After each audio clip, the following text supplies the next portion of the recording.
7 guns sitting on this table, and I'll tell you right now, most folks would reach for the wrong one. They wouldn't realize it until they're cold, hungry, and the situation is getting real ugly. So stay with me, because my #1 pick is going to make some people mad. Look, everybody's got a best survival gun list, and most of those lists miss the point. They rank on cool factor, or nostalgia, or what grandpa carried in the saddle scabbard. But if we're talking actual survival logic, there are 3 questions that matter. Can it put food on the fire? Can it protect you and yours? And can you still find ammo and parts when the stores don't exist anymore? That's the filter today. 7 firearms, ranked by how well they answer those 3 questions. Let's get into it. Number 7, the Henry U.S. Survival AR-7. Yeah, I know, starting spicy. A lot of guys put this at the very top of their survival list, and I understand why. Because the design is honestly clever. Henry builds it as a 22 long rifle semi-auto. It breaks down completely, and the whole rifle stores inside its own hollow ABS plastic buttstock. Packed up, the entire package is about 16.5 inches, and right around 3.5 pounds total. You can drop it in a backpack, slide it under a canoe seat, stuff it in a dry bag. And here's the big headline feature. If it goes in the water, it floats. Assembled or stowed, it still floats. That's not marketing fluff either. That idea goes back to Eugene Stoner's original AR-5 concept, built for Air Force pilots who might go down over water. But here's why I can't rank it higher. The handling is awkward. That stock has to be big and bulbous to swallow the receiver and barrel. So in your hands it feels thick, kind of clunky, and that thin, steel-lined polymer barrel heats up quick if you start sending rounds fast. Then there are the sights, basic rear peep style. They're durable, sure, but you're not doing precision work past about 50 yards. And at the end of the day, it's still a 22. It'll put squirrels and rabbits in the pot. That's what it's for. And it does that job, but it's not stopping a charging bear. It's not a real answer for armed threats. It's a support tool, not your primary survival gun. Street price is around $300. MSRP is about $360. For emergency food gathering in the smallest package possible, it's a good buy, but it's a backup, not a backbone. Number 6, the Savage Model 42. This one is a break-action over-under. You get a 22 long rifle barrel on top and a 410 bore shotgun barrel underneath. There's a hammer selector. You thumb it to choose which barrel you're firing. Squirrel holding still at 40 yards? Use the 22. Rabbit tearing through thick brush? Flip to the 410 and throw a shot pattern at it. The combination gun idea is old school. European drilling rifles were doing this back in the 1800s. And here in the US, the Savage Model 24 was the king of the farm truck gun for decades. Wood furniture, blued steel, lived behind the seat of about every rural truck you can picture. The Model 42 is the modern polymer version of that whole lineage. So what does it do right? Mechanically, it's stupid simple. Break action means very little can break. No gas system, no magazine to lose, no complicated internals to get gummed up. Wipe it down with a rag, and you're basically back in business. It also breaks down small enough for a backpack, and the polymer furniture doesn't care about rain, mud, or snow. It just keeps being plastic. Now, what doesn't it do well? You get 1 shot per barrel, fire, break it open, reload. Follow-up shots are slow, painfully slow, and just like the Henry U.S. Survival AR-7, you're mostly stuck in the small game lane. A 410 is not a serious stopper for a big predator, and it's not a real self-defense answer against armed threats. MSRP is around $550, but most shelves have it closer to $450 to $500. Solid tool for a specific role, but that role is narrow. Number 5, the Winchester Model 94 lever action. This action traces back to 1894. John Moses Browning designed it specifically to handle the pressure of the new smokeless powder cartridges. It launched hand-in-hand with 30-30 Winchester, probably the most iconic deer cartridge in American history. And for over a century, this rifle has stacked more venison on American tables than almost anything else ever made. This gun carries beautifully. That flat receiver slides into a scabbard or pack sleeve without snagging. On a long hike, it balances naturally in your hands. And when you shoulder it, it points like your finger. It's one of those rifles that just feels right. Here's a tactical advantage people ignore. The tube magazine loads through a side gate, so you can keep feeding it one round at a time. You're not doing a magazine swap and sitting there empty for a moment. In a stressful situation, that matters. And in places where semi-auto rifles are restricted or straight up banned, the lever gun slides under the radar. Legal just about everywhere. Doesn't look scary to non-gun people. Still puts 30 caliber rounds on target quickly. But there are trade-offs. Tube magazines need flat nose or round nose bullets because a pointed tip can set off the primer of the cartridge ahead of it under recoil. That limits your long-range ballistic options. Also, loading from completely empty is slow, and putting modern glass on older top-eject models can be awkward at best. Prices all over the place. Pre-64 Winchester rifles can go past $1,000 on the used market easily. Post-64 guns and modern Japanese-made Moroku versions usually sit between $800 and $1,400, depending on the wood and finish. Number 4. The Ruger Gunsite Scout. This rifle exists because of Colonel Jeff Cooper, legendary firearms instructor, one of the key voices behind the modern technique of the pistol, and one of the most important minds in shooting history. Cooper spent years shaping the scout rifle concept. Under 1 meter long, under 3 kilograms, chambered in a serious .30 caliber cartridge, and set up with a forward-mounted optic. So you can keep both eyes open and maintain situational awareness. Ruger teamed up with Gunsite Academy and built it off their proven M77 bolt gun. A big Mauser-style claw extractor grabs the round as soon as it leaves the magazine. Controlled round feed. That means it extracts reliably even if the rifle is upside down, sideways, covered in mud, whatever. When your life depends on that bolt running, controlled feed is what you want.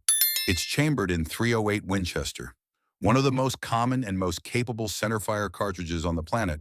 It'll take any game animal in North America. It can defend your property at distance, and you can find .308 ammo almost anywhere ammo is sold. From the factory, you get a threaded barrel, a flash hider, a detachable box magazine, and legitimately solid iron sights. Protected ghost ring in the rear, strong front post up front. So if your optic dies in the field, you're still in the fight. The forward Picatinny rail takes a long eye relief scope. That helps keep your peripheral vision, and it makes target acquisition fast. Now the drawbacks: a bolt action is slower than a semi-auto for follow-up shots. A .308 in a light rifle kicks hard, and that matters for smaller frame shooters. And once you add a scope and a loaded magazine, you're well past Cooper's original weight limit. MSRP is about $1,300. Street price is usually closer to $1,100. That's not cheap, but you're buying a do-everything bolt gun that'll probably outlast you. Number 3. The Ruger 10-22. I honestly think this might be the most underrated survival firearm ever made. Bill Ruger and designer Harry Sefried rolled it out in 1964, and it's been the gold standard for .22 long rifle semi-auto rifles ever since. 60 years and counting. Here's why it ranks this high. In a real extended survival situation, weeks, months, who knows? Calories become everything. You're burning thousands a day hauling water, chopping wood, building shelter. You need protein, and you need to get that protein without spending more energy than you gain. The 10-22 is ridiculously efficient for small game. A brick of 500 rounds of .22 long rifle is about the size of a thick paperback and weighs roughly 3.5 pounds. You can carry 1,000 to 2,000 rounds in a bag without it crushing you. Try that with .308 or 12-gauge shells. Not happening. The real magic is the 10-round rotary magazine. No skinny stick magazine hanging down. The rotary sits flush with the stock. Inside, a spring-loaded steel rotor separates each round, so feeding stays smooth and reliable. Decades of real-world use prove it works. Recoil is basically nothing. It's quiet too, especially with subsonic loads. You can hunt all day without announcing your location to everybody within a 5-mile radius. This is the rifle you teach your kids on. And it's also the rifle that keeps you eating when shelves are empty. And the aftermarket? It's insane. Stocks, triggers, barrels, complete receivers. You can build a custom 1022 from the ground up without using a single factory Ruger part, but the weak spot is obvious. It's a 22. Not a real bare answer. Not adequate for serious armed self-defense. And rimfire ammo is just a little less reliable than centerfire by nature. The priming compound gets spun into the rim during manufacturing, and once in a while you get a dud. Rare, but real. The price is what makes it a near no-brainer. MSRP is around $350, and big sporting goods stores regularly run them at $250 to $280. Tell me that's not one of the best values in the survival world. Drop a comment if you agree, or if you think I'm totally wrong. Number 2, the Mossberg 500 and the Remington 870 pump-action 12-gauge shotguns, and I'm counting them as one entry because both of them earn this spot. You cannot build a serious survival battery without a pump 12-gauge. Non-negotiable. The Remington 870 hit the market in 1950. Milled steel receiver, built like a bank vault. The Mossberg 500 followed in 1961. Aluminum receiver, and that tang safety that's excellent for right-handed and left-handed shooters. Both use dual action bars. That's the engineering detail that keeps the forend from twisting and binding under hard use. When you run that pump, the next round chambers. Period. But the reason 12-gauge ranks this high is ammo versatility. Nothing else touches it. Load birdshot for ducks, geese, and small game. Load double-aught buckshot and one trigger press sends 9 .33 caliber pellets into the target. That's the close-range equivalent of firing 9 handgun rounds at once.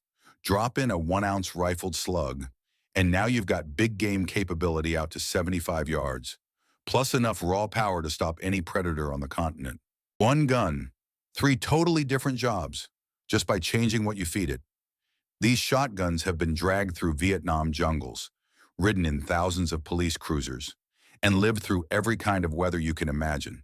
They eat mud, sand, snow, and keep running.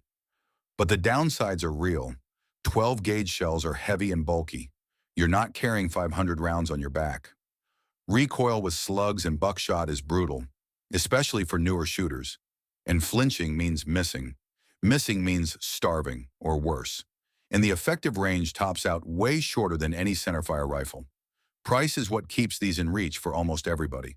MSRP is typically $400 to $500 for standard models. Police trade-ins show up all the time for around $300. That might be the best bang for your buck in the entire firearms market. Quick question before we hit number 1. If you could grab only one gun from this list and walk out the door right now, which one are you taking? I genuinely want to know. Drop it in the comments. And if you're watching on your TV, pull out your phone, search the channel, and leave your pick there. I read everyone. Number 1, the AR-15. If you've been tracking how I've scored this list, this shouldn't surprise you, and I know some of you wanted something more romantic. A lever gun, a classic bolt action, maybe that clever little floating 22. All of those have a role. That's why they're on this list. But when I strip away the nostalgia and I look at cold survival math, the AR-15 sits alone at the top. Here's why. Eugene Stoner designed this platform in the late 1950s, and since then, it became the most popular rifle in America by a huge margin. That popularity isn't trivia. In a collapse scenario, it is the advantage. When supply chains fail, the AR-15's standardized parts, standardized magazines, and 5.56 NATO ammunition become the easiest resources to find. Gun shops, armories, and every other prepared person's stash. AR components and 5.56 will be everywhere. Logistics win wars. Logistics win survival. That's not a small detail. That might be the detail. But it's not only logistics, it's modularity. Push out 2 captive takedown pins, and you can swap the entire upper receiver. Run a 16-inch 5.56 upper in the morning for perimeter watch. After lunch, swap to a dedicated 22 long rifle conversion kit and quietly take squirrels without lighting up the whole area. At night, Mount a 300 blackout upper with a suppressor for quiet security, one serialized lower receiver, unlimited configurations. Nothing else on earth does that. Recoil is minimal. Your spouse can run it. Your teenager can run it. With basic training, everyone in the house can be effective. Standard 30-round magazines give you real defensive capability. The controls are laid out so you can hit the safety, mag release, and bolt catch without shifting your firing grip. And even a budget AR will usually shoot more accurately than most people can hold. It's not flawless. Direct impingement needs regular lube and cleaning, more upkeep than a bolt gun, more than a pump shotgun. But here's my bottom line. Real survival isn't hiding in the woods eating squirrels forever. That's camping with extra stress. Real survival is defending what you have, feeding the people who depend on you, and adapting when conditions change. The AR-15 does all three better than anything else on this list, and it does it with the most available supply chain behind it. Pricing is all over the place because it's a platform, not one single product. Reliable rifles from solid manufacturers start around $600. Top-tier duty rifles go past $2,000. But even at the low end, you're still getting a rifle that runs okay. 7 firearms, 7 different strengths. But here's the real truth. None of them matter without the person behind them. Your training, your fitness, your ability to think clearly when everything is falling apart. That's what keeps you alive. These 7 are just tools. They're the best tools to have in your hands when that moment shows up. So what's your number 1? Did I nail the ranking, or am I dead wrong? Is there a firearm I left off that absolutely should be on this list? Hit the comments and tell me. Share this with somebody who takes preparedness seriously. Smash that like button if this gave you something to chew on. I'll catch you in the next one.